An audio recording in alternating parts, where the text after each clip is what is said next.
Hi, I'm Rodas, and I'm here to talk to you about some of the investment aspects of collecting cars.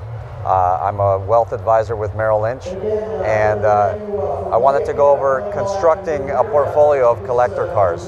A lot of times we start to piece together the cars that we're passionate about and don't think about the investment aspects of constructing it, meaning the same way that you would put together a stock or bond portfolio. A lot of the same rules apply to how you can construct a collector car portfolio.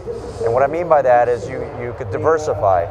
So for example, we're standing in front of a Shelby GT350 and a Camaro Z28, and if you're going to own both of these cars in the portfolio, it's important to know that both are, of course, American muscle cars, and you're not truly diversifying globally by owning both of these cars. While you may be passionate about both, it might make sense to include something more global into the portfolio if these are the two holdings that you have now.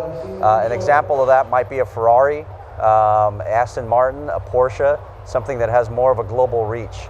And of course, the reason for that is market values. Market values on the cars are very different depending on the type of car, and certainly depending on if it's a foreign car versus domestic car, and especially in light of the global marketplace now. So you want asset classes that are doing different things at different times. They are not correlated, which is the same way that we on Wall Street construct stock portfolios. We're looking for asset classes that do not correlate to one another.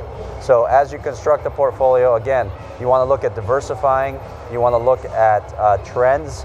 Hagerty has a great resource online where you can look at trends of different types of cars and see how they don't correlate to each other.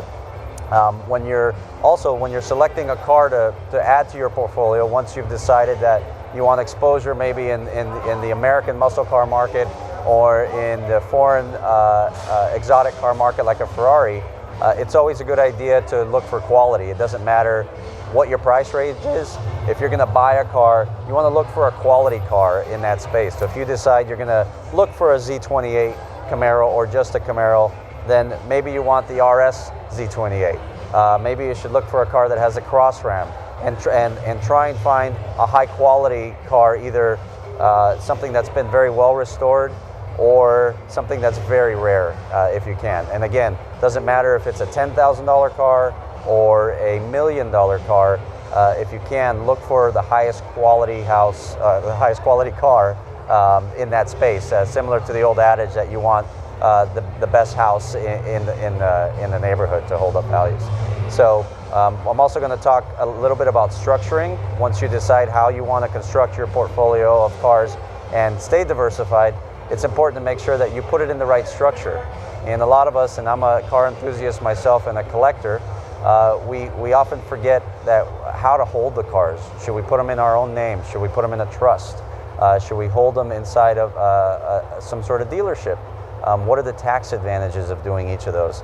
And if you're truly investing in these vehicles, it's important to think about the tax ramifications when you go to sell them, hopefully once they appreciate. So thanks a lot.